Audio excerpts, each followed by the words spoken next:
This comb is beginning to catch onto some hair, and I think I can literally comb my hair.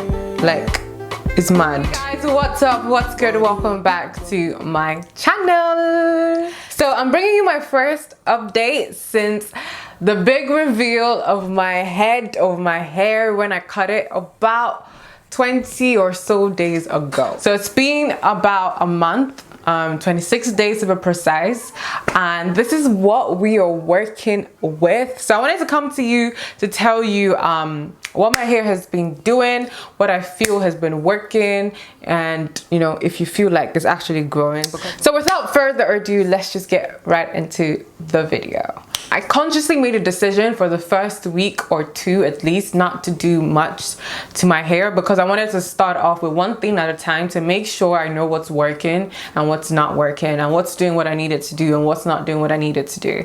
So the first week I decided not to do much. I actually had a hair oil mixture that I made for my actual hair about a couple of days before, because I didn't think I was gonna cut my hair.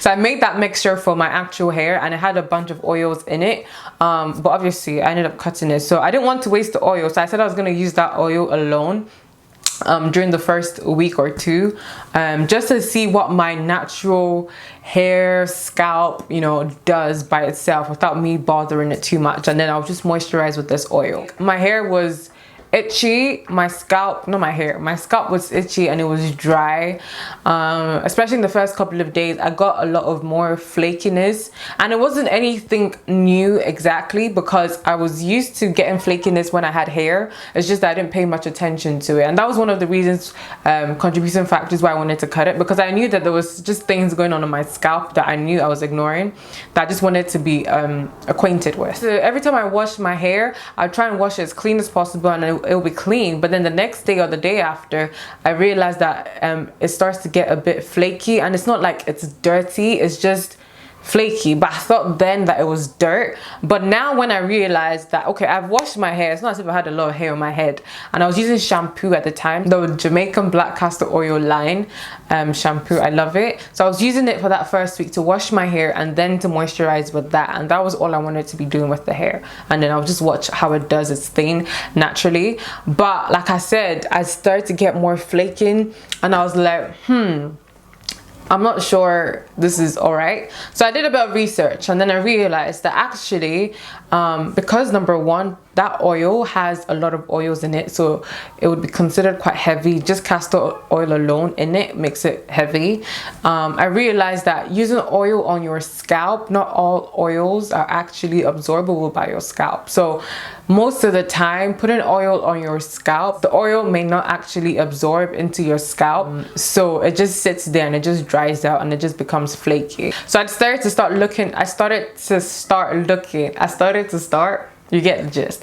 I started looking for other options, for ways to moisturize my scalp and to keep it healthy, but not overdo it, because I realized my scalp was dry and probably sensitive, so I didn't want to do too much. I just wanted to find one or two things that keep it clean, keep it moisturized, and that's it, good to go. Because as far as my scalp is happy, everything else hopefully should grow out well. So I had to stop using that to look for an alternative. And also my scalp, I don't know if I mentioned, my scalp was very itchy. I experienced this when I had hair. I just thought, okay, maybe my braids had been in for too long, or it was just dirt from the air. But I hadn't been going out. I mean, we're in quarantine. Where am I going to? I've been home, and I washed my hair like yesterday. So why is it itching today? That's when I discovered grease again. So grease is something that is a taboo in the natural hair community. It's a no-no. You don't use grease. We're not friends with grease. So yeah, things like Blue Magic, things like Do Grow, things like Soulmate, all those grease they used on our hair when we were growing up,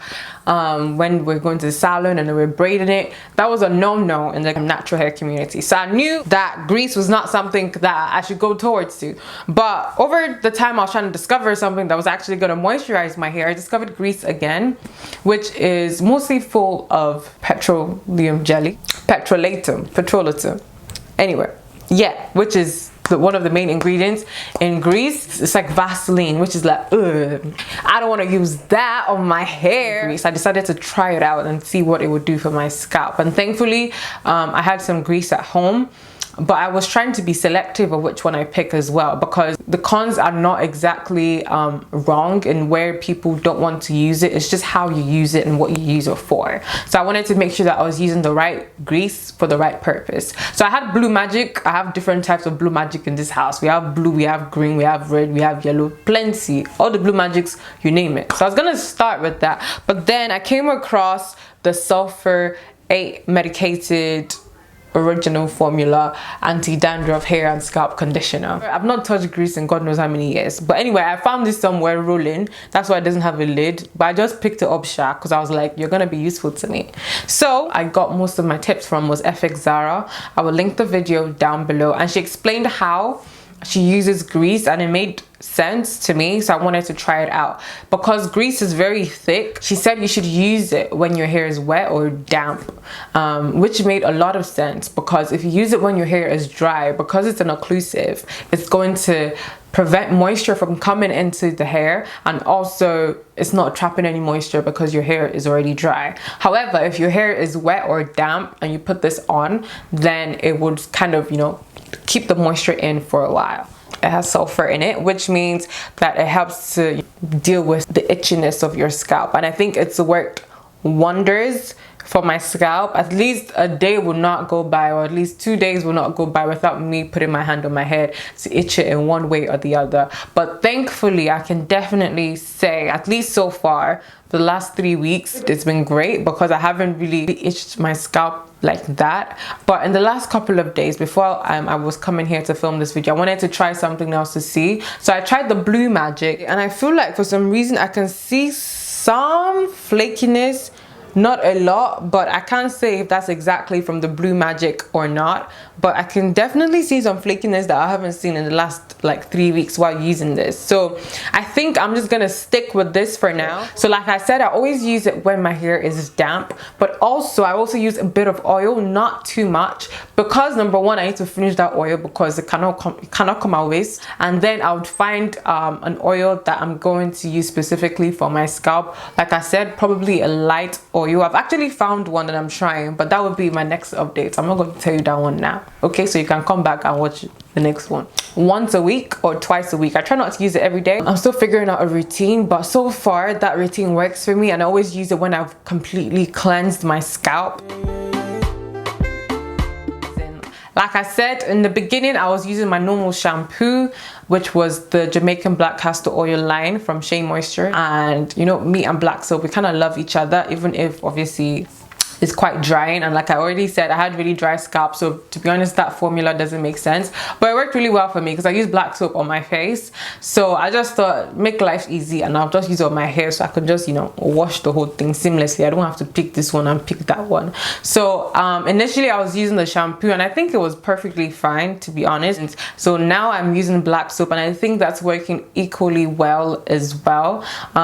With anything, because the black soap I know is drying and my hair is already dry, I make sure to moisturize intensely afterwards. So right now, black soap is my shampoo. I lather it on once or twice a week, depending on what I do in that week. But I always try to make sure at least once a week, just to make sure that my scalp is clean, because I'm putting grease on it, which is kind of going to clog it quicker than usual. So if you're gonna use grease, you need to be just quite careful on how you use it, because if you just keep piling it on without cleansing your scalp, and I mean proper cleansing, not that co-washing thing, the problem areas that I originally had is still the problem areas. It's not gonna go that easily, and that is my edges. So I don't know if you can see, but the space here is still the space there. I haven't been bothered much about it because I just wanted to see what it would do without me bothering it, and then I know what areas I need to focus on. So I want everything to kind of grow at the same time if they can. My edges is not really listening to that, so I'm gonna be focusing on this area. I don't know if you can see, just look at it very well, because when I come back you need to tell me if it has grown or not. This part is a lot better than this part. I will tell you what I'm using right now to try and grow that out and see if that's gonna help. I think I've covered everything that I've been doing for the last couple of weeks. Thank you so much for watching, guys, and I'll see you guys in my next video.